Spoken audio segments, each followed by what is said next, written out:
ఓం నమ శివాయ. కార్తీక పురాణం 21వ అధ్యాయము.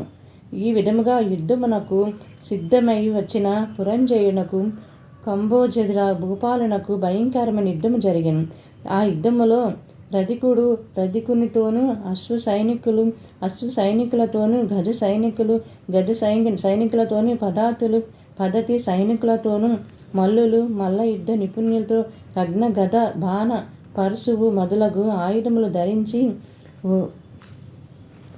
ఒండోరులు ఢీకొని సింహవాదములను చేసుకొనుచు సోరథ్య వీరత్వములు చూసుకొనుచు బేరీ దుదుసులను వాయించుకొనెను, శంఖములను పూరించుకొనెను.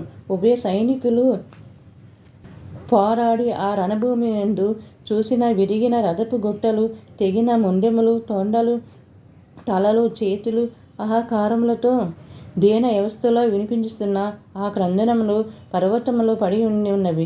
వేణుగులు గుర్రములో కళేబరాలు దృశ్యములై ఆ మహాయుద్ధమునకు వీరత్వం చూసి చచ్చిపోయిన ప్రాణులు తీసుకువెళ్ళడానికి దేవదూతలు పుష్ప విమానం వచ్చిరి. అటువంటి భయంకరమైన యుద్ధము సూర్యాస్తమయమే వరకు జరిగినది. కాంబోజది భూపాలుడు సైన్యము చాలా నష్టమైపోయెను.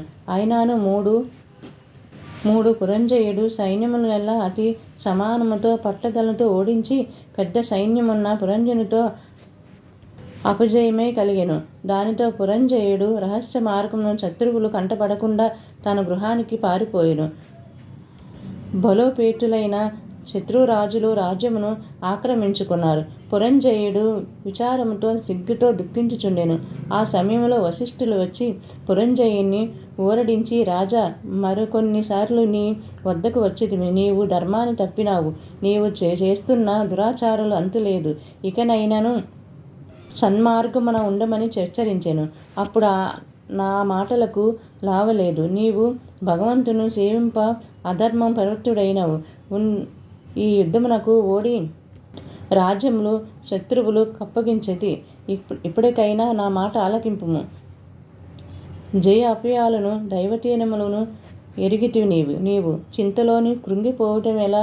శత్రువులకు యుద్ధములోని జయించి నీ రాజ్యం నీకు తిరిగి పొందవలెనన్న తలపు కలలేదని నా హితోపదేశం నా కాలకింపుము.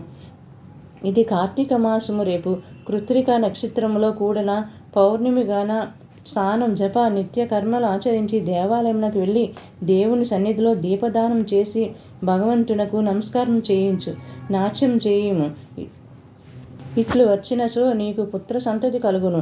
అదియేగాక శ్రీమన్నారాయణుని సేవించడం వల్ల శ్రీహరి మిక్కిలి సంతోషించి నీ శత్రువులకు దమమరుటకు నీకు చక్రయుద్ధమును కూడా ప్రసాదించును. కనుక రేపు అట్లు చెయ్యు. ఎడల పోగొట్టుకున్న రాజ్యము తిరిగి పొందగలవు. నీవు అధర్మ ప్రవృత్తుడైన దుష్ట సాహసములు చేయుట చేత కదా నీకు అపజయము కలిగినది. కాన లిమ్ము. శ్రీహరి మదిలో తలచి నేను తెలియని చేసినట్లు చెయ్యు అని హితోపదేశం చేసెను. ఓం నమ శివాయ. ఇంతటితో 21వ అధ్యాయం సమాప్తం.